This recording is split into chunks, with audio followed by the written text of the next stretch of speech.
Good evening sir, आप सभी का स्वागत है जीनियस की इस ऑनलाइन प्लेटफॉर्म पे। हम पढ़ेंगे रीनल सिस्टम के बारे में। इससे पहले हमने एक क्लास और लगाई थी रीनल सिस्टम की। ये रीनल सिस्टम क्लास का पार्ट सेकंड है। इससे पहले जो आपकी पार्ट फर्स्ट की क्लास थी वो आपको जैसे ही आप चैनल पे जाओगे उस पे आपको लाइव पे मिलेगी। तो पहले पार्ट फर्स्ट देखना है, फिर आपको पार्ट सेकंड देखना है। बहुत सारे स्टूडेंटों ने पार्ट फर्स्ट देख लिया होगा। पार्ट फर्स्ट के अंदर हमने बेसिकली किडनी के बारे में जिक्र किया था कि सर मेरी किडनी कैसी होती है। बोलूँ तो एनाटमी के बारे में जिक्र किया था सर, इसका कलर क्रॉस सेक्शन कट करके आपको एनाटमी दिखाई थी कि अंदर से इंटरनल स्ट्रक्चर किडनी का ऐसा होता है। इस तरह की हमें स्ट्रक्चर नजर आती है, जिसके अंदर मैंने आपको रीनल पैरामिड इसके अंदर मैंने आपको बताया नेफ्रॉन मौजूद होते हैं। क्या मौजूद होते हैं सर? आपके नेफ्रॉन मौजूद होते हैं। ये सारी चीजें मैंने आपको लास्ट वन क्लास से आपको कहीं ना कहीं वाकिफ करवाया, बताया। पार्ट सेकंड के अंदर जो आज हम जिक्र करेंगे इस क्लास के अंदर, जो हमारा जुरेटर रहता था उस दिन, जुरेटर, इसके अलावा ब्लैडर, इसके अलावा हम जुरेथ्रा, ये कुछ इंपॉर्टेंट पार्ट थे आपके एनाटमी एंड फिजियोलॉजी के। ये हम करने के बाद आज हम एमएसएन की एक डिजीज, आज हम एमएसएन की शुरुआत करेंगे मेडिकल सर्जिकल के अंदर, इसकी रीनल की डिजीज की। तो आज हम जिक्र करेंगे ग्लोमेरुलोनेफ्राइटिस। किसके बारे में सर? ग्लोमेरुलोनेफ्राइटिस के बारे में। किसके बारे में सर? ग्लोमेरुलोनेफ्राइटिस। तो आपको आज की इस वीडियो के दौरान जुरेटर, ब्लैडर, जुरेथ्रा एंड ग्लोमेरुलोनेफ्राइटिस इनके बारे में सुनने को मिलेगा, समझने को मिलेगा, और बहुत सारी ऐसी नई बातें जो आपने फर्स्ट टाइम सुनी होंगी। तो ये हमारी जो वीडियो रहती है वो बेसिकली आपके आने वाले कंपटीशन एग्जाम के अंदर, जहां आपके नर्सिंग के अंदर कहीं ना कहीं आपके लिए फायदेमंद होंगी। बस आप इतना काम जरूर कर दें, इस वीडियो को आप ज्यादा से ज्यादा शेयर कर दें, ताकि जो भी आपके फ्रेंड्स हैं वो इस चीज को देख पाए, इन चीजों को समझ पाए। तो आज का हम इस प्यारा सा सेशन को स्टार्ट करते हैं। आज की हम इस क्लास का आगाज करते हैं, शुरुआत करते हैं जुरेटर के साथ। किसके साथ सर? जुरेटर के साथ। आज हम स्टार्टिंग कर रहे हैं जुरेटर की कि सर जो किडनी के बाद जो आपका नेक्स्ट वन पार्ट आता है, क्या आता है सर? जुरेटर आता है। क्या आता है सर? जुरेटर आता है। तो आज हम किसके बारे में पढ़ने जा रहे हैं? जुरेटर के बारे में। किसके बारे में सर? आज हम किसका डिस्कशन करेंगे? तो सर जुरेटर के बारे में हम देखने जा रहे हैं। सबसे पहली बात कि सर जो जुरेटर होता है, इसके अंदर आपको स्पेशल टाइप के रिसेप्टर देखने को मिलते हैं। क्या देखने को मिलते हैं सर? जुरेटर के अंदर स्पेशल टाइप के रिसेप्टर मौजूद होते हैं, जिसको दुनिया स्ट्रेच रिसेप्टर के नाम से बोलती है। क्या बोलती है सर? Stretch receptor. सर ये रिसेप्टर का काम क्या होता है? इन रिसेप्टर का काम आपका जो यूरिन आता है उसको आगे करने का काम होता है, फॉरवर्ड करने का काम होता है। ये आपकी बॉडी में स्ट्रेच रिसेप्टर जिस तरह से आपके जीआई के अंदर पेरिस्टालसिस मूवमेंट, खाने को आगे भेजने का काम करती है, वेव लाइक मूवमेंट आती है, उसी तरह से स्ट्रेच रिसेप्टर भी आपकी बॉडी के अंदर जो मूवमेंट आती है, जो क्या आती है जी? मूवमेंट आती है। जो आपका फ्लूइड क्या जाएगा? आगे जाएगा। फ्लूइड क्या जाएगा सर? आगे जाएगा। जुरेटर के अंदर आपने देखा ही होगा कि सर फ्लूइड आगे जाएगा। फ्लूइड आगे जाने के दो बेसिकली कारण होते हैं। ग्रेविटी की वजह से भी आगे जाता है। किसकी वजह से सर? ग्रेविटी की वजह से। लेकिन जरूरी नहीं है कि आप 24 घंटे ग्रेविटी का आप किसी सिचुएशन में रहोगे, आप स्टैंडिंग में रहेंगे। कई बार आप कहीं ना कहीं स्पाइन पोजीशन में हो, जहां आप एक्सरसाइज कर रहे हो। एग्जाम्पल के तौर पे जैसे बाबा रामदेव जी, नाम के बाकी भी नहीं है, सभी जानते होंगे कि सर कहीं ना कहीं वो अपने 24 घंटे में कम से कम 18 घंटे तो बाबा जी अपना कहीं ना कहीं ऐसी एक्सरसाइज करते हैं। बाबा जी रिवर्स ट्रेंडलाइन वर्क पोजीशन में रहते हैं। बात समझ गए सर? कहीं ना कहीं बाबा जी का सिर नीचे और पैर ऊपर होते हैं। बात समझ गए सर? सिर नीचे और पैर ऊपर होते हैं। तो बाबा जी के अंदर ये स्ट्रेच रिसेप्टर कहीं ना कहीं ज्यादा काम करते होंगे।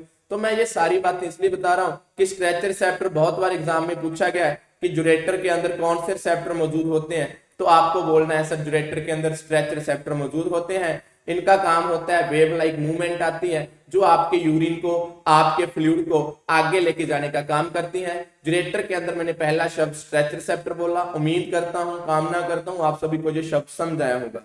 नेक्स्ट वन सर, और जुरेटर के बारे में क्या पूछते हैं? लाखों बार कंपटीशन एग्जाम में जुरेटर की लेंथ पूछी गई है कि सर जुरेटर की लेंथ कितनी होती है?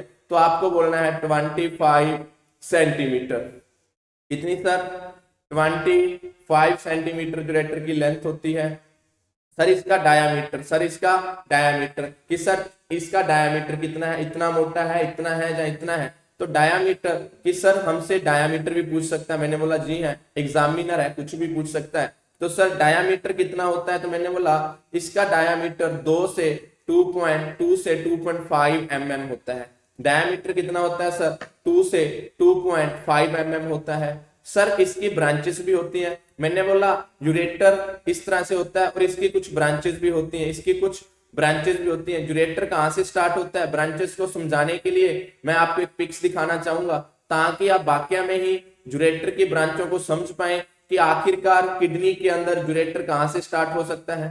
तो आप जो आपकी स्लाइड पे पिक्स नजर आ रही है, यहाँ से आपके जो माइनर कैलिक्स बोले जाते हैं, लास्ट वन क्लास के अंदर मैंने बताया था माइनर एंड मेजर कैलिक्स क्या होते हैं। तो सर यहाँ से आपके किडनी के अंदर ये आपको वाइट स्ट्रक्चर नजर आ रही होगी, यहाँ पे मैं बार बार पेन चला रहा हूँ, ये माइनर कैलिक्स, मेजर कैलिक्स, ये सारे यूरेटर की ही ब्रांच होती हैं। पिक्स के अंदर भी बनाने वाले ने, अपलोड करने वाले ने, तो देख सकते हो आप कि ये वाइट कलर ही यहाँ तक नजर आ रहा है। ये आपका रीनल पैरामिड होता है, इसके नीचे एक हल्की सी स्ट्रक्चर होती है जिसको रीनल पेपिला बोलते हैं। उसके बाद आपके minor calyx and major calyx होते हैं। इसके अंदर ही आपका रीनल पैरामिड के अंदर आपके नेफ्रॉन होते हैं। क्या होते हैं सर? नेफ्रॉन होते हैं, जो आपका यूरिन बनाने के बाद, यूरिन पैदा करने के बाद, यूरिन फिल्टर करने के बाद आपका माइनर कैलिक्स, मेजर कैलिक्स आपका यूरेटर में आता है। तो मैं ये बताने की कोशिश कर रहा हूं, मैं ये समझाने की कोशिश कर रहा हूं कि आपसे कोई पूछे कि ब्रांचेस क्या होती हैं यूरेटर की, तो आपको पता होना चाहिए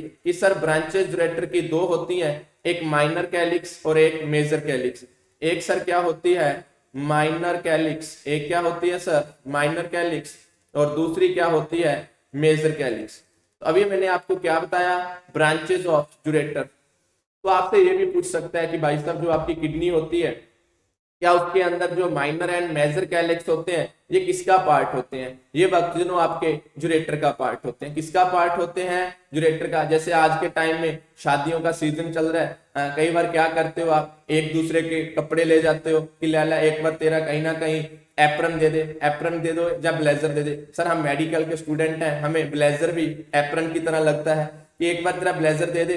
तो वो आपकी अलमीरा के अंदर पड़ा है, लड़की एक दूसरे से प्लाजो ले जाती है, सूट ले जाती है, वो उसकी अलमारी के अंदर पड़ा है, अपनी फ्रेंड को क्या बोलती है? मेरा है, लेकिन उसका नहीं है। इसी तरह से जो आपकी किडनी है, इसी तरह से जो आपकी किडनी है, इसके अंदर जो मैंने आपको स्ट्रक्चर दिखाई, minor calyx and major calyx, ये वाक्य में यूरेटर के, ये वाक्य में यूरेटर का पार्ट होता है, ना कि किडनी का। रहने को तो, दिखने को किडनी में दिखती है। तो ये बात मैं आपको समझाई कि जो माइनर कैलिक्स, मेजर कैलिक्स किसमें होते हैं? किडनी के अंदर। ये किसकी ब्रांच होती है? यूरेटर की। नेक्स्ट वन सर, ये शब्द आपको याद रखने हैं किसके बारे में? यूरेटर के बारे में। किसके बारे में सर? यूरेटर के बारे में। नेक्स्ट वन सर, यूरेटर के बाद क्या आता है? देखिएगा, हमने किडनी देख ली, यूरेटर देख लिया, किडनी देख ली, यूरेटर देख लिया।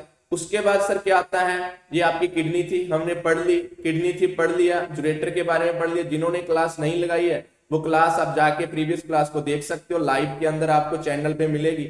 इसके बाद सर आपका क्या आता है? ब्लैडर आता है। इसके बाद क्या आता है सर? आपका ब्लैडर आता है। यूरेटर दो होते हैं, सभी को पता होना चाहिए कि दो किडनी है, दोनों किडनियों से फिल्टर होके जो हमारा यूरिन है वो किस में आता है? यूरेटर में आता है। उसके बाद किस में जाता है? ब्लैडर के अंदर। तो हम बात कर रहे हैं यूरिनरी ब्लैडर के बारे में। कॉपी पेन पास रखिएगा ताकि आप इन शब्दों को, इन सारी बातों को नोट डाउन कर पाए, ताकि आने वाले आगामी एग्जाम के अंदर आपको ये सारी बातें जब कभी भी पूछता है, ये वो क्वेश्चन है जो आपके CHO में भी आ सकते हैं, एम्स में भी आ सकते हैं, PGI में भी आ सकते हैं, ESIC में आ सकते हैं, GMCH के अंदर आ सकते हैं। इन क्वेश्चनों का ऐसा विस्तार है, ऐसी सिस्टम है कि हर कोई इनका जिक्र करता है। ये वो मेहमान है जिनका मैरिज के अंदर हर कोई जिक्र करता है। किसका? रीनल सिस्टम का। किसका? रीनल सिस्टम का। तो सर यूरिनरी ब्लैडर, तो सर यूरिनरी ब्लैडर की सबसे पहले हम शेप की बात कर लेते हैं कि सर बहुत बार क्वेश्चन शेप से आया है कि सर यूरिनरी ब्लैडर की शेप कैसी होती है। मैंने बोला एक टाइम होता था कि जब सिंपल क्वेश्चन पूछ लेता था, आज के टाइम में आपसे शेप भी पूछेगा और वो आपसे पूछेगा कि शेप बताओ एम्प्टी यूरेटर की। कि मैं आपसे पूछ रहा हूं जब आपका ब्लैडर खाली था उस समय शेप कैसी थी। तो आपको बोलना है सर जब हमारा ब्लैडर खाली होता है तो पियर शेप का होता है। किसका सर? पियर शेप का, नाशपाती की शेप का होता है। और जैसे ही सर हमारा ब्लैडर यूरिन से भर जाता है, जैसे ही हमारा ब्लैडर के अंदर यूरिन फिल हो जाता है, जैसे ही हमारे यूरिन फिल हो जाता है ब्लैडर के अंदर, तो यूरिन फिल हो जाता है, क्या हो जाता है जी? यूरिन फिल हो जाता है। तो तब शेप कैसी हो जाती है? Oval shape. कैसी जी? Oval shape. तो मैंने क्या बताया? मैंने आपको बताया कि शेप एम्प्टी पूछे तो पियर शेप, यूरिन आपका फिल होता है तो शेप कैसी होती है? तो हम बोलेंगे sir Oval shape. Next one sir, पाया कहां पे जाता है, कौन सी कैविटी में होता है? तो हम बोलेंगे सर पेल्विक। ये एक पेल्विक कैविटी का ऑर्गन है, पेल्विक ऑर्गन है। लेकिन कब पेल्विक है? जब आपका एम्प्टी है। जैसे मैं ऐसे बोलूं, अब कब तक घर पे रहते हो? कोई स्टूडेंट घर पे ज्यादातर तभी रहता है जब भूख लगती है। बच्चे देखे होंगे, छोटे छोटे बच्चे जब शाम को खेलने रहते हैं, जब आप छोटे होते थे सारा दिन खेलते रहते थे, घर पे कब आते थे? जब भूख लगती थी।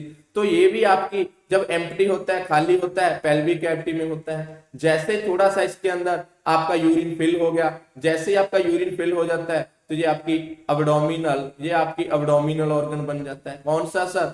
अब्डोमिनल ऑर्गन बन जाता है। जब इसके अंदर क्या फिल हो जाता है? यूरिन फिल हो जाता है। तो क्वेश्चन नोट डाउन करिएगा कि सर आपकी जो ब्लैडर है वो कौन सी कैविटी का ऑर्गन है? पेल्विक कैविटी का। जब इसके अंदर यूरिन फिल हो जाता है तब कौन सी कैविटी का ऑर्गन है? अब्डोमिनल।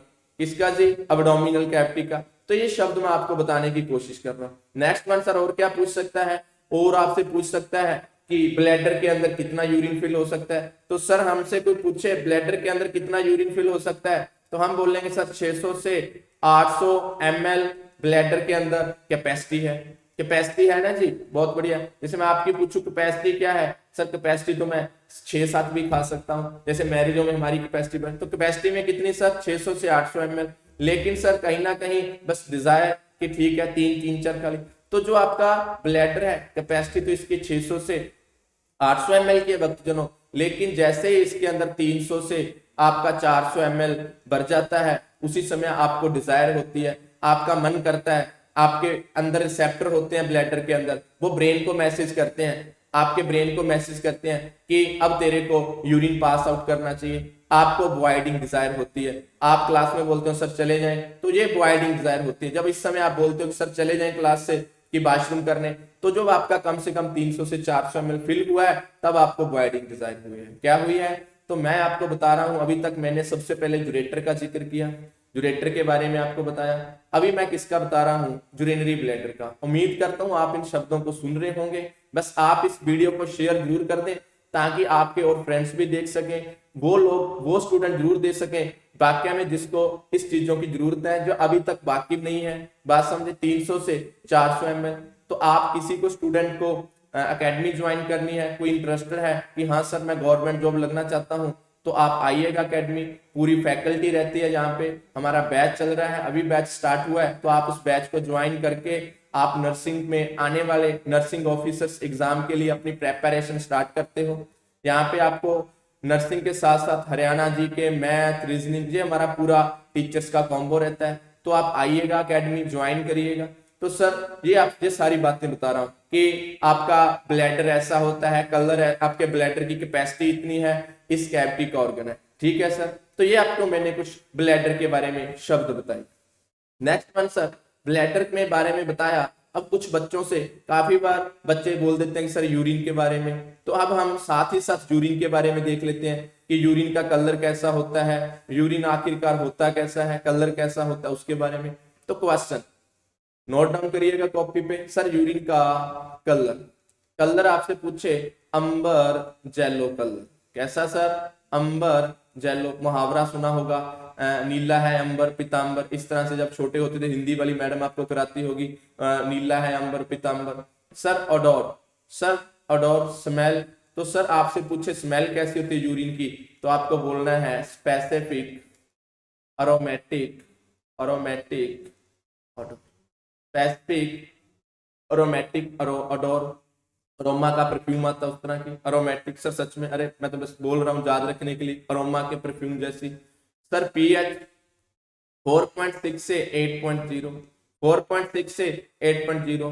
ऑस्मोलैरिटी, ये सारे क्वेश्चन है, ये क्वेश्चन है, ये क्वेश्चन है, ये क्वेश्चन है, पूछे हुए हैं एग्जाम्स के अंदर। ऑस्मोलैरिटी सर, ऑस्मोलैरिटी कितनी होती है? मैंने बोला 1.005 से 1.030, ये क्या होती है? इसकी ऑस्मोलैरिटी होती है। सर एक स्पेसिफिक ग्रेविटी होती है, कॉन्सेंट्रेशन होती है, तो मैंने बोला वो आपकी होती है, सॉरी ये आपकी, एक सेकंड नोट डाउन करिएगा, ये आप स्पेसिफिक ग्रेविटी लिखिएगा। ये आपको मैंने सॉरी क्या बोलना था, स्पेसिफिक ग्रेविटी। क्या जी? Specific gravity. एक सर आपकी ऑस्मोलैरिटी होती है, क्या होती है जी? ये मैंने स्पेसिफिक ग्रेविटी बोला है। ऑस्मोलैरिटी सर, ऑस्मोलैरिटी ये आपकी 300 से 100, ये आपकी 300 से 100, आप बोल सकते हो 300 से 1300 मिली मोल पर केजी, बात समझ गए? 1300 से मिली मोल पर केजी ये रहती है, 1300 से मिली मोल पर केजी ये रहती है, 1300 से 300 से 1300 मिली मोल पर केजी जो ऑस्मोलैरिटी रहती है। ज्यादातर एग्जाम के अंदर स्पेसिफिक ग्रेविटी पूछी गई है। क्या जी? Specific gravity. तो 1.005 से 1.030, कुछ आपको एग्जैक्ट बताऊं तो 1.003 बोलना। एग्जाम के अंदर वैसे तो ज्यादातर यही पूछता है, लेकिन कई बार ऐसे होता है पोस्टें सिर्फ 50 होती हैं नर्सिंग ऑफिसर के लिए और फार्म हो जाते हैं काफी, फिर उसको ना चाहते हुए भी ऐसी ऑप्शन देनी पड़ती है। एग्जैक्ट ये है, एग्जैक्ट प्रायोरिटी ये रहेगी। ऑप्शन के अंदर 1.003 भी हो, 1.005 भी हो, ये राउंड फिगर के अंदर है, राउंड फिगर के अंदर है, ये आपकी एग्जैक्ट है 1.003। तो इसको भी नोट डाउन कर लो कि 1.003 आपका जब कभी भी आएगा तो तब 1.005 को भूल के भी टच मत करना, तो आपके लिए खतरनाक साबित हो सकता है। आपको उस एग्जाम से कहीं ना कहीं दोबारा की तैयारी करनी पड़ सकती है। तो जब आप पढ़ ही रहे हो तो अच्छे से पढ़िएगा, ज्यादा से ज्यादा एमसीक्यू करिएगा।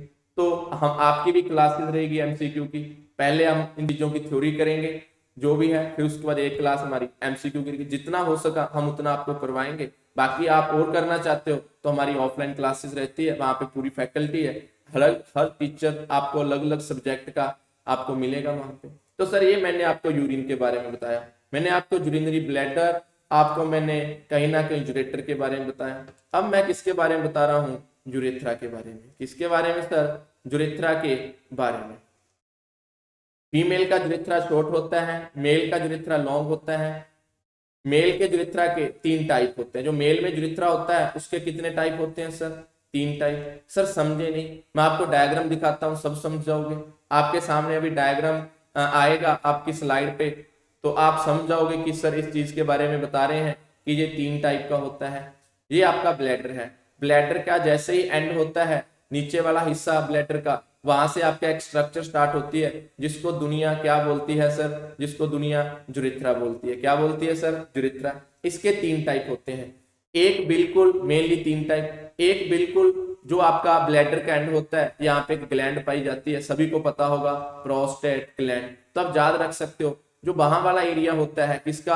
आपके यूरेथ्रा का, उसको प्रोस्टेटिक यूरेथ्रा बोलते हैं। क्या बोलते हैं sir? Prostatic urethra. Note down करिएगा।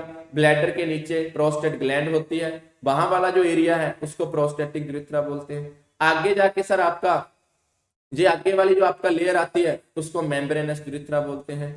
थर्ड वन टाइप आपका पिनाइल यूरेथ्रा बोलते हैं। तो ये आपके 3 टाइप होते हैं मेल यूरेथ्रा के। एग्जाम में पूछ सकता है कि prostatic urethra, membranes urethra, phenyl urethra ये किसके टाइप है? तो आपको बोलना होगा ये यूरेथ्रा की। या इनमें से कौन सा एक्सेप्ट करके पूछ सकता है? इस तरह का क्वेश्चन आपके सामने आ सकता है, एग्जाम के अंदर देखने को मिल सकता है। तो सर मेनली 3 टाइप कौन कौन से?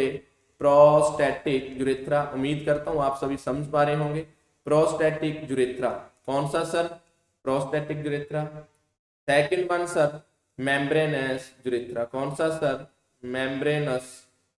Membranes urethra. Third one type है सर स्पंजी या पेनाइल यूरेथ्रा। तो कितने टाइप सर?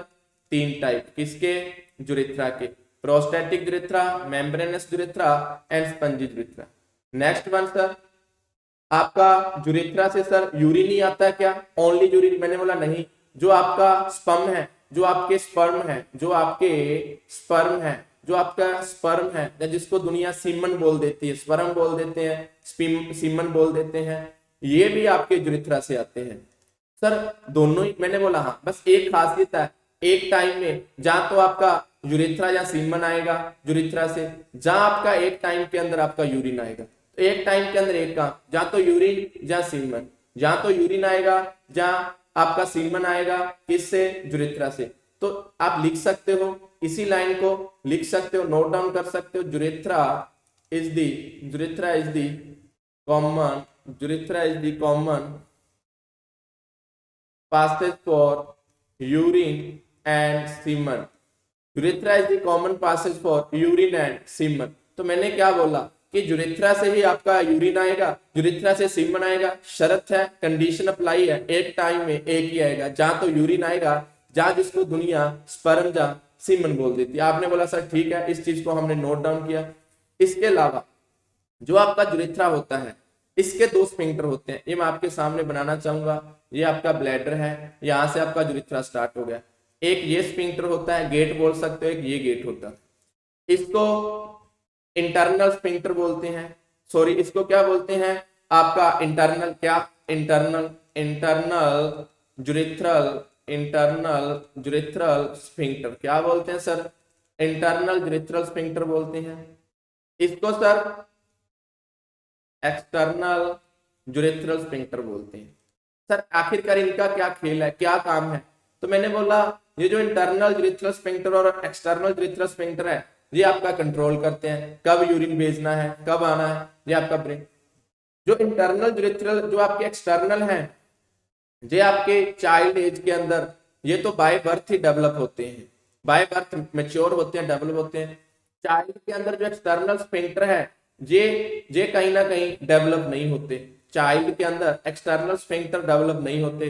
तभी तो बच्चा देखा होगा आपने, तभी तो बच्चा देखा होगा सडन एकदम यूरिन पास आउट कर देता, लो जी पकड़ो, जैसे आपने भाभी जी का लड़का उठाया और आपको देके गए, तो आपने लो जी भाभी जी से तो काम कर दिया, तो वो उसने काम कर दिया, मतलब वो चाइल्ड एज के अंदर है, जो उसके एक्सटर्नल स्फिंक्टर है वो भी मेच्योर नहीं है। तो जब आप अडल्ट एज के अंदर आ जाते हो, जैसे अब चाइल्ड एज आपकी बढ़ती है, जब आप मान के चलो बच्चे के जो पोतड़े होते हैं, नाम सुना होगा कि सर जब बच्चे के पोतड़े दादी माँ अंदर रख दे, जब बच्चे के पोतड़े दादी माँ अंदर रख दे, तो समझ लो बच्चे के जो एक्सटर्नल स्फिंक्टर है वो मेच्योर हो चुके हैं। जो बच्चे के एक्सटर्नल स्फिंक्टर है वो कहीं ना कहीं डेवलप हो चुके हैं, वो मेच्योर हो चुके हैं। अब बच्चा कहीं ना कहीं अपना यूरिन सेल्फ कंट्रोल करेगा। तो जो सेल्फ कंट्रोल करने वाले जो एक्सटर्नल स्फिंक्टर होते हैं, ये चाइल्ड एज के अंदर डेवलपमेंट नहीं हुए होते। कब डेवलप हो जाते हैं, तो मैंने बता ही दिया कि जब आपकी दादी माँ पोतरे अंदर रख दे, तो तब सर कहीं ना कहीं एक्सटर्नल स्फिंक्टर क्या हो जाते हैं, डेवलप हो जाते हैं। तो ये शब्द मैंने आपको बोले। तो अभी तक हमने किसके बारे में देखा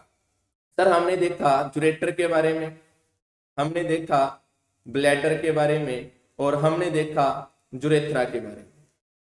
यूरेटर, ब्लैडर और यूरेथ्रा। और इससे पहले लेक्चर के अंदर हमने किडनी के बारे में देखा। किसके बारे में सर, किडनी के बारे में। तो ये कुछ इंपॉर्टेंट चीजें थी, जितनी आपसे कोशिश हुई ऑनलाइन के अंदर बताने की, एनाटॉमी एंड फिजियोलॉजी किसकी, रीनल सिस्टम की, वो मैंने आपको कोशिश की। सर क्या इतनी होती है, मैंने बोला नहीं, नेफ्रॉन के अंदर और भी बहुत चीजें होती हैं। आपको जो जो डिजीज करवाऊंगा, पूरी डिजीज कराना तो इम्पॉसिबल है, लेकिन जो जो आपको कराऊंगा कहीं ना कहीं उनके अंदर भी मैं आपको हल्का हल्का कोई नई नई चीजें आपको बताता रहूंगा। तो अब हम जो एक डिजीज स्टार्ट करने जा रहे हैं, जिस डिजीज का नाम है ग्लोमेरुलोनेफ्राइटिस। क्या नाम है सर, ग्लोमेरुलोनेफ्राइटिस। जो हम डिजीज स्टार्ट करने जा रहे हैं बच्चों, जिसका नाम है ग्लोमेरुलोनेफ्राइटिस। कौन सी डिजीज सर, ग्लोमेरुलोनेफ्राइटिस। ग्लोमेरुलोनेफ्राइटिस क्या सर, ग्लोमेरुलोनेफ्राइटिस। आज हम इस डिजीज के बारे में डिस्कशन करने जाएंगे, जिसका नाम है ग्लोमेरुलोनेफ्राइटिस। थोड़ा सा इस डिजीज को देखने से पहले हम थोड़ी सी ये नेफ्रॉन के अंदर जो छननियां होती हैं, जो नेफ्रॉन के अंदर जिसको दुनिया छननियों को फिल्ट्रेशन बोल देते हैं, ये उसकी प्रॉब्लम है। जो आपकी फिल्ट्रेशन यूनिट है वो कहीं ना कहीं रप्चर हो जाती है। अब हमें पता होना चाहिए फिल्ट्रेशन यूनिट क्या होती है, आखिरकार क्या रप्चर हो जाता है। तो मैं आपको पहले वही बता रहा हूं कि जो नॉर्मली आपकी बॉडी में ये फिल्ट्रेशन यूनिट मौजूद होती है, और इसी फिल्ट्रेशन यूनिट का रप्चर हो जाता है। तो आपने बोला सर बताइए, हमारी कॉपी पेन तैयार है आपका एक एक शब्द लिखने के लिए। तो मैंने बोला ये आपकी ब्लड सप्लाई आती है नेफ्रॉन को, जिसको दुनिया बोलती है एफरेंट आर्टरियोल।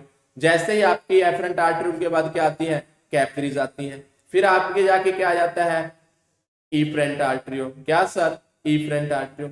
इसी कैपिलरीज में रीनल के अंदर, किडनी के अंदर स्पेशल टाइप की कैपिलरीज होती है जिसको क्या बोलते हैं, ग्लोमेरुलस। क्या बोलते हैं सर, इसको क्या बोलते हैं, ग्लोमेरुलस। आपने बोला सर ठीक है, यहाँ पे स्पेशल टाइप की होती है, क्या बोलते हैं sir, glomerulus. Next one sir, इसके नीचे क्या होता है आपका, बोमेन कैप्सूल। क्या होता है, बोमेन कैप्सूल। ये आपका नेफ्रॉन की स्ट्रक्चर ही बना रहा हूं, क्या होता है सर, बोमेन कैप्सूल होता है। इसके नीचे आपके PCT, loop of Henle, DCT part आ जाते हैं जिनका काम रीअब्सॉर्ब और सिक्रीशन करना है। बेसिकली जब हम नेफ्रॉन को पढ़ते हैं, इस पार्ट को रीनल कॉर्पुस्कल बोला जाता है, रीनल कॉर्पुस्कल, और इस पार्ट को रीनल टेब्यूल बोला जाता है। कॉर्पुस्कल के अंदर आप ग्लोमेरुलस पढ़ते हैं और हम बोमेन कैप्सूल का जिक्र करते हैं। अब ये वाला जो बीच वाला एरिया है, बहुत बार आपने कई तो ऐसे होंगे जिन्होंने नाम ही फर्स्ट टाइम सुना होगा, जो बीच वाला एरिया ये खाली नहीं होता। एक छंदनी जहां पे होती है, एक छंदनी जहां पे लगी होती है। किडनी का काम ही फिल्टर करना है, तो फिल्टर तो भक्तजनों छंदनी ही करती है। तो सर यहाँ पे भी स्पेशल टाइप की छंदनी लगी होती है जिसको दुनिया बोलती है जीबीएम। नहीं सुना है तो कॉपी पे नोट कर लीजिएगा, आज सुन लोगे, कोई बड़ी बात नहीं है। पेट से सीख के कोई ना आता, हर कोई इंसान, हर कोई आदमी जिंदगी में आके सीखता है, तो आप आज सीख रहे हो, इसमें कोई बड़ी बात नहीं है। तो sir GBM, glomerulus basement membrane, glomerulus basement membrane, ये स्पेशल टाइप की छन्नी होती है जो आपके स्पेशल टाइप के फाइबर से बनी होती है। अब बहुत सारी आपकी बॉडी के अंदर क्या होता है, आपकी बॉडी के अंदर एक, अब ये कुछ नॉर्मल था, मैंने बताया कि आपकी ये श्रेणी होती है, ये श्रेणी थी। अब कुछ ऐसे कारण बॉडी के अंदर आते हैं, वो मैं आपको बताऊंगा, जिनकी वजह से ये छड़नियां फट जाती हैं, और छड़नियों के फटने से वहां पे इंफ्लामेशन हो जाती है, जिसको दुनिया बोलती है ग्लोमेरुलोनेफ्राइटिस। क्यों फटी, क्या कारण था, वो मैं आपको डेफिनेशन लिखा दूं, उसके बाद बताऊंगा कि ये कारण था। यहाँ आपकी ग्लोमेरुलस, जहां आपकी जीबीएम रप्चर होगी। अब जब जब मैं जीबीएम बोलूंगा तो आपको पता होना चाहिए कि ये भी एक स्पेशल टाइप की छन्नी है, ये भी स्पेशल टाइप की लेयर होती है। कभी आना जीबीएम के बारे में आपको और करवाएंगे ऑफलाइन के अंदर, क्या जीबीएम ट्रिपल स्ट्रक्चर कैसी होती है इसकी। लेकिन अभी टाइम के लिहाज से ग्लो जीबीएम लेयर होती है जो जहां पे पाई जाती है, और ये आपका ग्लोमेरुलस। आपने बोला सर ठीक है, अब सर इसकी आपने क्या बोला कि कुछ ऐसे कारण, कारण नहीं बताओगे सर, मैंने बोला कारण भी बताऊंगा। अभी मैं एक बार बता दूं कि कुछ कारणों की वजह से जो आपकी फिल्ट्रेशन यूनिट थी उसका कहीं ना कहीं इन्फ्लामेशन हो जाती है, जिसको हम ग्लोमेरुलोनेफ्राइटिस बोलते हैं। क्या बोलते हैं, ग्लोमेरुलोनेफ्राइटिस। तो डेफिनेशन लिख सकते हो ग्लोमेरुलोनेफ्राइटिस की, तो glomerulonephritis is inflammation of the kidney filters in the kidney। कि सर जो फिल्टर करने वाली यूनिट होती है किडनी के अंदर, उनके अंदर क्या हो जाती है, इन्फ्लामेशन हो जाती है, जिसको हम क्या बोलते हैं सर, ग्लोमेरुलोनेफ्राइटिस। अब भक्तों ने एक बात सुनो, उस दिन मैंने आपको लेक्चर के अंदर बताया था। अब सर रप्चर होने से क्या होगा, जब किसी के घर पे छाननी से चाय छानते हो और चाय का आपकी छन्नी फट जाए, तो अब आपकी चाय के साथ साथ चाय पत्ती भी छनेगी नॉर्मली। इसी तरह से जब हमारा ब्लड आता है नॉर्मली किडनी के अंदर, तो ओनली प्लाज्मा छनता है, प्रोटीन कभी नहीं छनता, ना कभी डब्ल्यूबीसी छनती, ना कभी आरबीसी, ना कभी प्लेटलेट्स। ये इन सबको किडनी फिल्टर नहीं करती है। लेकिन क्यों, कारण क्या रहता है, इनका साइज बड़ा होता है, जो किडनी के पोर्स होते हैं फिल्ट्रेशन के, उनका साइज छोटा होता है। अब जब ये रप्चर हो जाएंगे तो आपको ये सारी चीजें देखने को मिलेंगी। इसके अलावा जब यहाँ पे आपकी इन्फ्लामेशन होगी, ब्लीडिंग देखने को मिलेगी, जो मैं आपको क्लिनिकल फीचर में बताऊंगा। तो कहने का मतलब जब आपकी रप्चर हो जाएगी तो कहीं ना कहीं डब्ल्यूबीसी, आरबीसी, प्लेटलेट्स, ये सारी चीजें आपको इसके अंदर देखने को मिलेंगी। तो मैंने क्या बोला, फिल्ट्रेशन यूनिट कहीं ना कहीं आपकी रप्चर हो जाती है, आपको ब्लीडिंग देखने को मिलेगी। इसके अंदर हमें स्पेशल टाइप का एक सिंड्रोम देखने को मिलता है, इसके अंदर हमें एक स्पेशल टाइप का सिंड्रोम देखने को मिलता है जिसको दुनिया बोलती है गुड पास्चर सिंड्रोम। स्टार्टिंग में बता रहा हूं, इंपॉर्टेंट चीज है, नोट डाउन कर लेना, कभी पूछ सकता है। Goodpasture syndrome. Sir Goodpasture syndrome क्या होता है? मैंने बोला इस डिजीज के अंदर एक तो आपकी जो किडनी से ब्लीडिंग देखने को मिलेगी, यूरिन में ब्लीडिंग, क्योंकि किडनी के जो नेफ्रॉन है इनके अंदर इन्फ्लामेशन होने की वजह से ब्लीडिंग होगी। कारण क्या था अभी कारण तो बताऊंगा ना, लेकिन एक ना हल्का सा बता रहा हूं कि एंटीबॉडी बन जाती है। क्या बन जाती है? एंटीबॉडी। और ये एंटीबॉडी आप किस जगह को अफेक्ट करती है? ये एंटीबॉडी किडनी में भी अफेक्ट करती है, और ये एंटीबॉडी आपके जो लंग्स के अंदर एल्वियोलाई है उनको भी क्या करती है? अफेक्ट करती है। किडनी के अंदर नेफ्रॉन को अफेक्ट कर रही है तो ब्लीडिंग हो रही है, तो हमें यूरिन के अंदर देखने को मिल रही है। लंग्स के अंदर एल्वियोलाई को अफेक्ट कर रही है तो हमें स्पूटम के अंदर ब्लीडिंग देखने को मिल रही है। एंटीबॉडी जब बनी है ये दो जगह को अफेक्ट कर रही है, ये दो जगह को अफेक्ट कर रही है।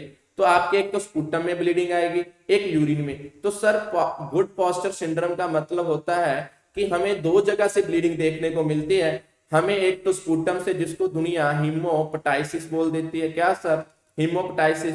और दूसरा सर हमें किससे देखने को मिलता है? यूरिन से, जिसको दुनिया हेमेचूरिया बोलती है। वीडियो अच्छी लग रही है तो प्लीज शेयर जरूर कर देना, ताकि हम आने वाले जो भी आपकी डिमांड का टॉपिक होगा हम उस पर वीडियो बना सके, आप उस टॉपिकों को समझ सके। तो sir haemoptysis and haematuria, haemoptysis and haematuria देखने को मिलता है। चैनल को सब्सक्राइब जरूर करिएगा, आप कहीं ना कहीं लाइक करिएगा, ताकि आप आने वाली हमारी जो भी अपकमिंग लेटेस्ट आपको वीडियोस देखने को मिलेगी उसको देख पाओ। और आप जिज्ञासा से पढ़ना चाहते हो और समझना चाहते हो तो आप ऑफलाइन हमारा बैच नया स्टार्ट हुआ तो उसको ज्वाइन कर सकते हो। आपके नीचे स्लाइड पे नंबर आ रहे हैं, आप इन नंबर पे कांटेक्ट कर सकते हो। तो ये सारे शब्द मैं आपको कहीं ना कहीं बताने की कोशिश कर रहा हूँ। सर कारण क्या होते हैं? सर कारण क्या होते हैं? आपने बोल दिया कि जो फिल्ट्रेशन करने वाली चीजें थी उनमें क्या हो जाती है? रप्चर हो जाता है। कारण क्या होते हैं? कारण दो रहते हैं। एक होते हैं एक्सट्रिंसिक फैक्टर। कौन से सर? Extrinsic factor. एक होते हैं सर एक्सट्रिंसिक फैक्टर, और सेकंड वन होता है इंट्रिंसिक फैक्टर। सर ये क्या बड़ा है, ये क्या नई चीज निकालती, कुछ इंट्रिंसिक फैक्टर और कुछ एक्सट्रिंसिक। मैंने बोला इसका मतलब है, बताऊंगा। इसका मतलब ये है, जहां तो आपकी जो किडनी थी, जहां तो इंट्रिंसिक के अंदर, एक्सट्रिंसिक के पहले मैं इंट्रिंसिक बता देता हूं, जो आपकी किडनी थी इसके अंदर ही कुछ ऐसी चीजें पैदा हो गई जिसने आपकी किडनी को ही डैमेज करना स्टार्ट कर दिया। जो आपका जीबीएम होता है, जो आपकी फिल्ट्रेशन यूनिट होती है, इसके अंदर एंटीबॉडी बनने लग जाती है। क्या बनने लग जाती है जी? एंटीबॉडी, जो आपकी किडनी को ही डैमेज कर देती है। एंटीबॉडी वैसे हमारी बॉडी बाहर से आने वाली चीजों को मारने के लिए बनाती है। आपने शब्द सुना होगा एंटीजन एंड एंटीबॉडी। आपकी बॉडी एंटीबॉडी बाहर से आने वाली चीजों को मारने के लिए बनाती है, लेकिन यहाँ पे जो एंटीबॉडी आपकी बाहर से आने वाली चीजों को नहीं मार रही, आपकी किडनी की जो आपकी फिल्ट्रेशन करने वाली आपकी छननी है उनको रप्चर करने लगे। सर ऐसा क्यों? मैंने बोला ऐसा कई बार हो जाता है। घर में भी आप डंडा लाठी जो भी रखते हो, जरूरी नहीं है आप बाहर से आने वाले पंछी पे, जब बाहर से आने वाले इंसान को मारते हो, कई बार वो डंडा लाठी घर का घर में चल जाता है, हस्बैंड वाइफ पे, जब वाइफ हस्बैंड पे चला देती है। तो कई बार एंटीबॉडी जरूरी नहीं है बाहर से आने वाले एंटीजन को, बाहर से आने वाले बैक्टीरिया को, बाहर से आने वाली चीजों को मारेगी। कई बार जो आपकी बॉडी में अंदर ही आपकी बॉडी की सेल को मारने लग जाती है। तो आपने बोला सब ठीक है, यही भी कुछ ऐसा हुआ होगा, एंटीबॉडी ने जो हमारी फिल्ट्रेशन यूनिट थी इंट्रिंसिक के अंदर कहीं ना कहीं मारने लगी। सर एक्सट्रिंसिक के अंदर क्या होता है? मैंने बोला यहाँ पे ब्लड के अंदर कोई प्रॉब्लम हुई। किसके अंदर? ब्लड के अंदर कोई एंटीजन आया। वो ब्लड आपकी किसके पास आया? किडनी के पास। और आपकी किडनी के फिल्ट्रेशन के पास आया, आपकी छन्नियों के पास आया, तो आपकी छन्नी क्या होगी? रप्चर होगी। तो सर ठीक है, एक्सट्रिंसिक का मतलब ब्लड से कोई इंफेक्शन हुई थी, और इंट्रिंसिक का मतलब डायरेक्ट अंदर एंटीबॉडी बनी थी। मैंने बोला जी हाँ, आपने बिल्कुल करेक्ट समझा। सर इतना ही है कॉज? मैंने बोला नहीं, अभी तो इसके अंदर चीजें और आएंगी। अभी तो ये बताया इंट्रिंसिक क्या और एक्सट्रिंसिक क्या। आपने बोला सर ठीक है, इतना तो हमें पता चल गया कि इंट्रिंसिक क्या होता है और एक्सट्रिंसिक। अब ये बता दो सर कि इंट्रिंसिक फैक्टर कौन से होते हैं और एक्सट्रिंसिक कौन से होते हैं। मैंने बोला अभी बता देते हैं, कॉपी पेन पास में जरूर रखिएगा। सबसे पहले मैं बता रहा हूं इंट्रिंसिक फैक्टर। कौन से जी? Intrinsic factor. सबसे पहले मैं आपको बताने जा रहा हूं इंट्रिंसिक फैक्टर। कौन से जी? इंट्रिंसिक फैक्टर सबसे पहला आता है इंट्रिंसिक फैक्टर में, जिसको दुनिया बोलती है anti GBM antibody. Anti GBM antibody, या जिसको हम बोलते हैं इम्यूनोजेनिक, जिसको हम बोलते हैं क्या जी, इम्यूनोजेनिक। और भी बोल देते हैं सर, मैंने बोला ऑटो इम्यून डिजीज, क्या, ऑटो इम्यून डिजीज। ये तो सर वही हो गया कि हमारे ही इम्यून सिस्टम ने कहीं ना कहीं जीबीएम को डैमेज कर दिया। मैंने बोला आप समझदार हो, समझ गए कि हमारे ही इम्यून सिस्टम ने कहीं ना कहीं जीबीएम को क्या कर दिया, डैमेज कर दिया। क्या कर दिया जी, डैमेज कर दिया। हमारे ही इम्यून सिस्टम ने कहीं ना कहीं क्या कर दिया, जीबीएम को डिस्ट्रॉय कर दिया। अब कुछ सोच रहे हैं जीबीएम क्या होता है, अभी तो बता के आया हूं, ये आपकी वोमेन कैप्सूल, बात समझ गए। इसके ऊपर क्या बताया था आपका, आपकी ग्लोमेरुलस कैपिलरीज, इसके बीच में क्या था, जीबीएम। जीबीएम के अंदर एंटीबॉडी पैदा हुई, ये छलनी थी, ये रप्चर होगी। जो चीजें क्रॉस नहीं करनी थी वो आपको क्रॉस देखने को मिलेंगी। आपको यूरिन के अंदर ब्लड मिलेगा, यूरिन के अंदर प्रोटीन मिलेगा, ये सारी चीजें क्योंकि छलनी रप्चर हो चुकी है, इसकी वजह से आपकी ग्लोमेरुलोस्पेक्टम। तो ये भी कारण रहता है anti GBM antibody. Next one sir, ये आपकी बॉडी में देखने को मिलता है, इम्यूनोजेनिक देखने को मिलता है, ये हमें सारी कंडीशनें देखने को मिलती है। बात समझ गए सर, आपने बोला सर बिल्कुल। नेक्स्ट वन सर, एक्सट्रिंसिक, बाहर से क्या कारण होता है, एक्सट्रिंसिक में लिख सकते हो, किसके में सर, एक्सट्रिंसिक। इसके बारे में सर कुछ एक्सट्रिंसिक फैक्टर होते हैं। सर बाहर से कोई बैक्टीरिया आ गया, मैंने बोला बिल्कुल, बाहर से कुछ ऐसी चीजें आती है जिनकी वजह से आपका इफेक्ट हो जाता है। तो एक्सट्रिंसिक के अंदर सर आपकी फेनिस्ट्रेट, आपकी जीबीएम, यहाँ पे आपकी पोडोसाइट सेल होती है, जो मैंने अभी स्ट्रक्चर बनाया था, आपको एक दिन सेल भी बताऊंगा। यहाँ पे पोडोसाइट सेल होती है, कौन सी सेल सर, वो इफेक्ट हो सकती। तो ये सारी चीजें आपकी इफेक्ट हो सकती है। एक्सट्रिंसिक में क्या होता है सर, आपकी बैक्टीरिया और आपके वायरस, बैक्टीरिया और आपका वायरस, आपका बैक्टीरिया और आपका वायरस भी क्या करवा सकता है, ब्लड में बैक्टीरिया वायरस की एंट्री होने से आपकी छलनी रप्चर हो सकती है। सर इसमें कौन सा ऐसा कोई है क्वेश्चन जो बन सकता हो, मैंने बोला क्यों नहीं बन सकता, बन चुका है पीजीआई चंडीगढ़ के अंदर। सर फिर तो करवाओ। मैंने बोला एक बैक्टीरिया होता है जिसका नाम होता है ग्रुप ए, जिस बैक्टीरिया का नाम होता है group A beta haemolytic, beta haemolytic streptococcal bacterial infection. कि सर ठीक है, हम समझ गए, एक बैक्टीरिया होता है जिसका नाम होता है group A beta haemolytic streptococcal. ये कहीं ना कहीं आपकी बॉडी में, जिसकी बॉडी में ये बैक्टीरिया एंटर करेगा उसकी बॉडी में कहीं ना कहीं ग्लोमेरुलोनेफ्राइटिस देखने को मिलता है। लेकिन इतना आसानी से ये आपकी किडनी तक नहीं पहुंच पाता। जैसे ये बैक्टीरिया आपकी बॉडी में एंट्री करता है आपको स्किन की प्रॉब्लम देखने को मिलती है, जैसी एंट्री करता है स्किन की प्रॉब्लम देखने को मिलती है। आपको गले के अंदर फेरिंजाइटिस, आपको गले के अंदर फेरिंजाइटिस एंड टॉन्सिलाइटिस देखने को मिलता है। डायरेक्ट आपकी किडनी तक नहीं पहुंच पाता क्योंकि इसको कहीं ना कहीं पहले बॉडी में ग्रो करनी है। जैसे ही आपका group A beta haemolytic streptococcal bacteria आता है उस पेशेंट को पक्का ही जहां तो गले से रिलेटेड प्रॉब्लम होगी, जहां स्किन से रिलेटेड प्रॉब्लम होगी। स्किन से रिलेटेड जो प्रॉब्लम होती है इसके अंदर हमें इम्पैटिगो देखने को मिलते हैं। क्या सर, इम्पैटिगो। तो मैंने क्या बताया, जिस पर्सन के अंदर ये बैक्टीरिया बॉडी में आएगा, आपने बोला सर ठीक है, उसके पर्सन के अंदर हमें स्किन से रिलेटेड फेरिंजाइटिस, टॉन्सिलाइटिस ये प्रॉब्लम आएगी। फिर कंडीशन आगे बढ़ती बढ़ती बढ़ती उस पेशेंट के अंदर क्या करवाएगी, ग्लोमेरुलोनेफ्राइटिस। क्या जी, ग्लोमेरुलोनेफ्राइटिस। सर आपने बता दिया ये इन्फेक्शन कराएगी, आगे जाके ग्लोमेरुलोनेफ्राइटिस। लेकिन आपने बोला था पीजीआई के अंदर क्वेश्चन आया था, उसका तो जिक्र ही नहीं किया। तो मैंने बोला क्वेश्चन क्या आया था, मैं आपको क्वेश्चन डालता हूं, उत्तर आप खुद दोगे। क्वेश्चन क्या आया था sir, which one of the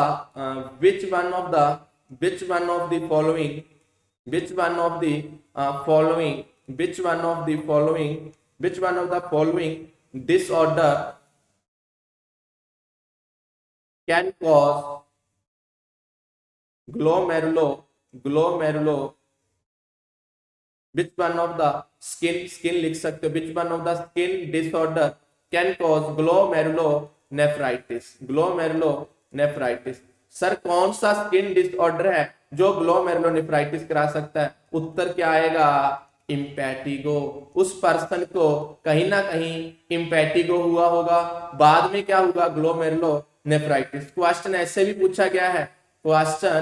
पूछा गया है कि आपके पास जो ग्लोमेरुलोनेफ्राइटिस पेशेंट आया है उसकी हिस्ट्री में क्या सुनने को मिलेगा, नोट डाउन करिएगा क्वेश्चन कि ग्लोमेरुलोनेफ्राइटिस के पेशेंट की हिस्ट्री में क्या सुनने को मिलेगा। तो सर हिस्ट्री के अंदर वो बोलेगा कि भाई साहब डॉक्टर साहब मेरे को स्किन में प्रॉब्लम रहती थी, डॉक्टर साहब मेरे गले में प्रॉब्लम रहती थी, क्योंकि ये बैक्टीरिया जब आपकी बॉडी में आया था इस तरह की प्रॉब्लम उसने स्टार्टिंग के अंदर आपको करवाई थी, फिर ये कंडीशन आपकी आगे बढ़ती गई और आज आप ग्लोमेरुलोनेफ्राइटिस के आप किडनियों की छलनियां आपकी रप्चर हो चुकी हैं, कंडीशन बद से बदतर हो चुकी है। तो ये बातें मैंने आपको बताई, इनमें से क्वेश्चन पूछे गए हैं पीजीआई चंडीगढ़ 2014 के अंदर, 2014 के अंदर ये क्वेश्चन आया था। आपने बोला सर ठीक है, इस बात को हम समझ गए। तो ये आपकी बॉडी में कुछ कॉज होते हैं। सर इसके अलावा और कॉज कौन सा होता है? मोस्ट कॉमन कॉज जो ग्लोमेरुलोनेफ्राइटिस का होता है, लिखिएगा, उसको बोलते हैं hyper sensitive reaction. Hyper sensitive reaction, hyper sensitive reaction ये मोस्ट कॉमन कॉज है, ये मोस्ट कॉमन कॉज है, जिसको आल्सो नॉन है, जिसका दूसरा नाम सेल मीडिएटेड इंजरी भी है। क्या सर? सेल मीडिएटेड इंजरी भी है, सेल मीडिएटेड इंजरी। आपने बोला सर ठीक है, इसके अंदर क्या होता है? मैंने बोला ब्लड में कुछ सेल प्रेजेंट होती है। क्या सर? ब्लड में, इस चीज को समझने के लिए हाइपर सेंसिटिव रिएक्शन क्या है, हमारे ब्लड के अंदर एक सेल होती है सर, एक मैंने बोला मास्ट सेल होती है, मास्ट सेल होती है जो एंटीबॉडी की तरह काम, बाहर से कई बार जब भी एंटीजन आया, इस कंडीशन में क्या होता है, बाहर से जब भी एंटीजन आया उसने आपकी मास्ट सेल से क्या रिलीज करवाया, आपकी मास्ट सेल को इरिटेशन की, और मास्ट सेल में क्या हुई थी, इरिटेशन, और मास्ट सेल ने एक केमिकल रिलीज करवाया ब्रैडीकाइनेस। जब दोनों की रिएक्शन हुई ब्रैडीकाइनेस, साइटोकाइनेस, ये चीज आपकी कहीं ना कहीं वहां पे केमिकल की प्रोडक्शन हुई, जिसने जो आपका किडनी के अंदर जो नेगेटिव प्रेशर मेंटेन होता है, जीबीएम के अंदर जो मैं शब्द जीबीएम बोला था उसके अंदर नेगेटिव प्रेशर होता है, ताकि तभी तो चीजें फिल्टर होगी, नेगेटिव प्रेशर होगा तभी तो चीजें अंदर आएगी, जो उस नेगेटिव प्रेशर को न्यूट्रल कर देती है, उस नेगेटिव प्रेशर को न्यूट्रल कर देती है। कहीं ना कहीं जब आपको अच्छे से जीबीएम कभी खुले टाइम में बताएंगे, कभी आना, तो तब आपको बताऊंगा नेगेटिव क्या ये, तो अभी तो इतना ही बता रहा हूँ, ब्रैडीकाइनेस साइटोकाइनेस आए, ये नेगेटिव प्रेशर को, किडनी का जो नेगेटिव प्रेशर होता है जीबीएम के अंदर, उसको न्यूट्रल कर देते हैं। तो कहीं ना कहीं आपकी बॉडी में न्यूट्रल होने से आपके चेंजेस देखने को मिलेंगे, जो आपकी चीजें फिल्टर हो रही थी वो कहीं ना कहीं प्रॉब्लम देखने को, आपको प्रोटीन यूरिया, ये सारी चीजें आपको देखने को मिलेंगी। तो ये मैंने बताया, ये कुछ कारण थे सर, ठीक है, हम डेफिनेशन समझ गए, कारण समझ गए, क्लिनिकल मैनिफेस्टेशन, क्या जी, क्लिनिकल मैनिफेस्टेशन, एक दो चीजें और होती हैं, लेकिन हम डायरेक्ट क्या देख रहे हैं, क्लिनिकल मैनिफेस्टेशन। सर इस पर्सन के अंदर हमें क्या देखने को मिलेगा? सर इस पर्सन के अंदर जब छन्नियां रप्चर होंगी तो यूरिन के अंदर ब्लड आएगा, तो सर हेमेचूरिया, क्या सर, हेमेचूरिया देखने को मिलेगा, ठीक है सर। इसके अलावा इस हेमेचूरिया के अंदर आपको डिसमॉर्फिक आरबीसी, डिसमॉर्फिक आरबीसी देखने को मिलेंगे, क्या सर, डिसमॉर्फिक आरबीसी। आपको स्ट्रक्चर चेंज मिलेगा, क्या सर, स्ट्रक्चर चेंज मिलेगा, किसका, आरबीसी का, इसको बोला जाता है डिसमॉर्फिक आरबीसी, क्योंकि सर कहीं ना कहीं आपका स्ट्रक्चर चेंज देखने को मिलेगा। हेमेचूरिया कैसा होगा, यूरिन कैसा होगा, क्लाउडी देखने को मिलेगा, स्मोकी हो सकता है, क्लाउडी, स्मोकी, धुंधला सा, ब्राउन कलर बोलूं तो इस तरह का आपको यूरिन देखने को मिलेगा। ये सारा क्वेश्चन है, नोट डाउन रखिएगा कि ग्लोमेरुलोनेफ्राइटिस के अंदर हेमेचूरिया होता है, डिसमॉर्फिक आरबीसी देखने को मिलती है, मतलब स्ट्रक्चर चेंज, क्लाउडी, स्मोकिंग, ये सारी कंडीशनें हमें देखने को मिलती है। नेक्स्ट वन सर, ये मैंने कुछ शब्द बोले, उम्मीद करता हूं आप इन चीजों को नोट डाउन कर पा रहे होंगे। नेक्स्ट वन सर, कहीं ना कहीं सर ये चीजें अटक जाएंगी, कहीं ना कहीं किडनी फिल्टर नहीं कर पाएगी, प्रॉब्लम आएगी फिल्टर में, oligo urea. Sir oligo urea हमें कैसे पता चलेगा? तेरे को इस पेशेंट की यूरिन आउटपुट मेजर करनी है, एक दिन के अंदर यदि 400 ml पर डे के अंदर किसी यूरिन आउटपुट कम आ रही है तो ओलिगो यूरिया है। सर इसके अलावा less than 30 ml, less than 30 ml पर हावर आ रही है, ओलिगोजूरिया। क्या बोला? 400 ml पर डे कम आए तो ओलिगोजूरिया, लेस देन 30 ml पर हावर, लेस देन 30 ml पर हावर, इससे किसी की कम आ रही है वो ओलिगोजूरिया है। इस तरह का क्वेश्चन जीएमसीएच के अंदर पूछा गया था, जो हाल ही में 2022 पे हुआ था। अभी भी न्यू नोटिफिकेशन आ चुका है, न्यू नोटिफिकेशन आ चुका है, तो आप तैयारी स्टार्ट कर सकते हो। अभी आपका पता ही है पीजीआई संगरूर का एग्जाम आ रखा है। सर चंडीगढ़ का नहीं है? अरे नहीं, चंडीगढ़ तो पेपर लेगा, PGI Chandigarh paper PGI Sangrur का। सर चंडीगढ़ का नहीं आएगा? मैंने बोला आएगा, नोटिफिकेशन उसकी भी आ रखी है, उसका भी आएगा। तो आप तैयारी रखिएगा, पेपर बहुत आने वाले हैं। नेक्स्ट वन सर ओलिगोजूरिया हो गया। इसके अलावा सर क्या आपकी किडनी रप्चर होगी, जो चीजें फिल्टर नहीं होंगी वो फिल्टर होंगी, आपको प्रोटीन जूरिया देखने को मिलेगा। और सर क्या पेशेंट के अंदर जैसे प्रोटीन जूरिया होगा, आपकी बॉडी में प्रोटीन का क्या हो रहा है, लॉस हो रहा है। प्रोटीन का टाइप होता है एल्बुमिन, इसका मतलब उसका लॉस हो रहा है। आपने बोला सर प्रोटीन का टाइप होता है एल्बुमिन, मैंने बोला बिल्कुल। सर एल्बुमिन का फिर लॉस होने से क्या होगा, मैंने बोला थोड़ा सा एल्बुमिन का फंक्शन समझ लो, एल्बुमिन का फंक्शन समझ लो, ताकि जब एल्बुमिन की कमी हो गई वो फंक्शन आपकी बॉडी में नहीं हो पा रहा। सर बीमारी यही होती है क्या, मैंने बोला क्या कि जो उस चीज का फंक्शन होता है जब उसके अंदर प्रॉब्लम हो जाए वो फंक्शन नहीं होता और वो चीज प्रॉब्लम आने लग जाती है, वो क्लिनिकल फीचर का रूप धारण कर लेती है। मैंने बोला होता तो ऐसा ही है, वो अलग बात है, दुनिया आपको बताती है या नहीं बताती। तो सर एल्बुमिन का काम मेरी बॉडी के अंदर कहीं ना कहीं फ्लूइड को बाइंड करने का होता है, फ्लूइड को बाइंड करने का काम किसका होता है, एल्बुमिन का। तो आपकी बॉडी के अंदर जब प्रोटीन जूरिया होगा, एल्बुमिन की कमी होगी, क्या फ्लूइड बाइंड होगा, नहीं सर जी, तो एल्बुमिन होता है तब बाइंड होता है। सर अभी भी नहीं समझे बाइंड मतलब, आपकी बॉडी के अंदर फ्लूइड दो टाइप का होता है, इतना तो पढ़ा ही होगा कि सर एक इंट्रासेलुलर फ्लूइड और एक एक्स्ट्रा सेलुलर। तो ये इंट्रासेलुलर को बाहर नहीं जाने देता, इंट्रासेलुलर को बाहर नहीं जाने देता कौन, एल्बुमिन। तो सर जब एल्बुमिन की कमी होगी फ्लूइड तो बाहर जाएगा, मैंने बोला बिल्कुल जाएगा। जैसे घर में दादाजी होता है, सभी को घर में बांध के रखता है, बांधने का मतलब कंट्रोल रखता है, ये नहीं है कि संगल ला रखे हैं भैंसों की तरह बांध रखा है, बहुत बढ़िया। तो सर ये बांध के रखने का काम करता है, जाने नहीं देता, एक मैनेजमेंट रखता है। तो जब आपकी बॉडी में प्रोटीन की कमी होगी, एल्बुमिन की कमी होगी, तो पेशेंट को एडिमा देखने को मिलेगा। क्या थी, पेशेंट को एडिमा। एडिमा कैसा होगा, एडिमा देखने को मिलेगा सर पेशेंट के अंदर पेरी ऑर्बिटल एडिमा देखने को मिलेगा। क्या sir, periorbital oedema and facial oedema देखने को मिलेगा। बात तो ये कंडीशन हमें देखने को मिलेगी। इसके अलावा सर पेशेंट के अंदर फ्लैंक पेन होगा। सर पेन तो बहुत बार सुने हैं, लेकिन ये फ्लैंक पेन क्या शब्द है, फ्लैंक पेन क्या है। तो भक्तजनों आपकी जो रिब्स, एंड वाली रिब्स से लेके जो आपकी रिब्स और आपके कहीं ना कहीं पेल्विस का एरिया होता है, रिब्स और पेल्विस के बीच का एरिया होता है, यहाँ पे किडनी मौजूद होती है।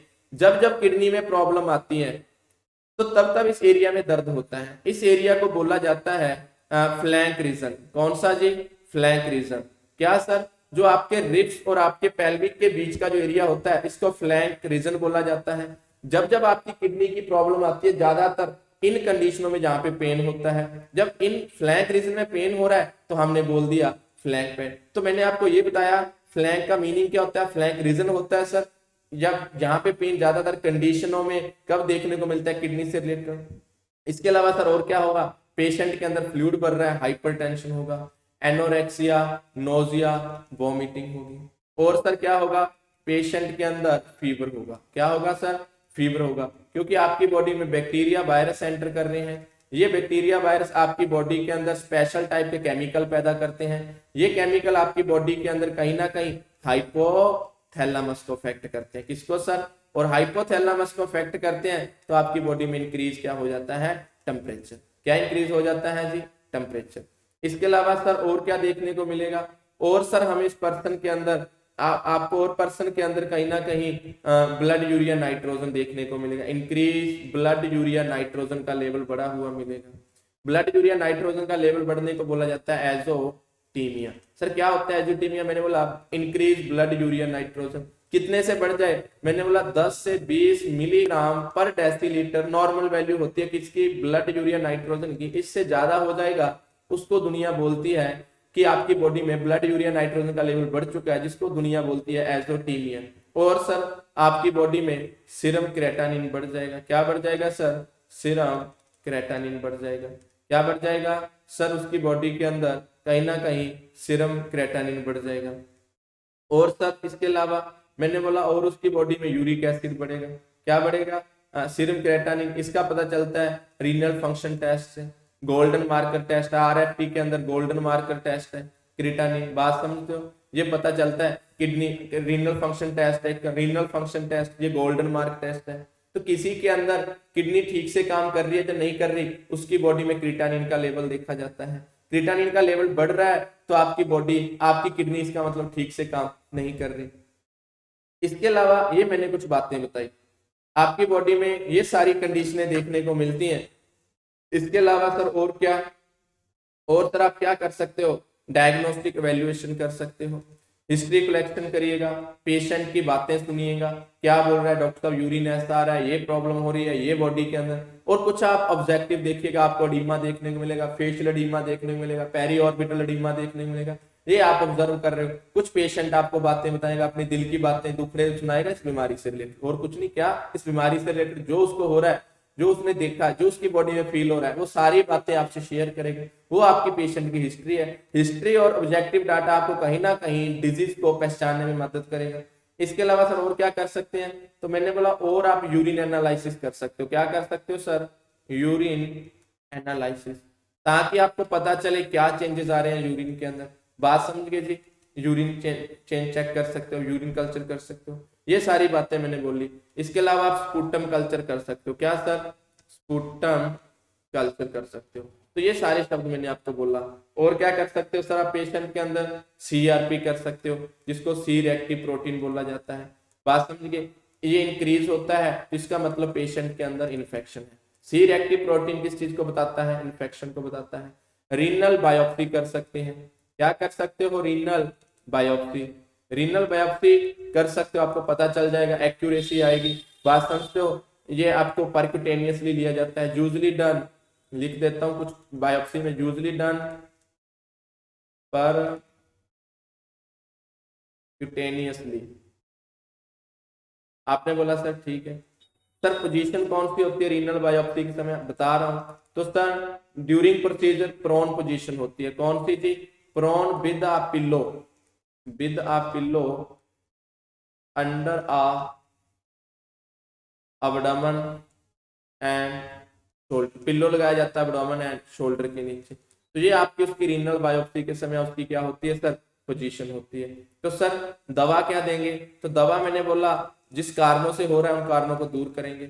आपकी बॉडी में बैक्टीरिया वायरस इफेक्ट कर रहे हैं तो एंटीबायोटिक देंगे। क्या देंगे सर, एंटीबायोटिक। यहाँ पे मैं सिर्फ ग्रुपों के नाम लिखूंगा, ग्रुपों के नाम लिखूंगा। इन चीजों को हम जो भी स्टार पॉइंट हो हम फार्मा के अंदर पढ़ेंगे। डाइजुरेटिक देंगे। क्या देंगे जी, आपको एक दिन डाइजुरेटिक के बारे में बताएंगे कि सर फ्रूसेमाइड दीजिएगा, लेविटा, ये आपकी फ्रूसेमाइड, क्या जी, फ्रूसामाइड दीजिएगा।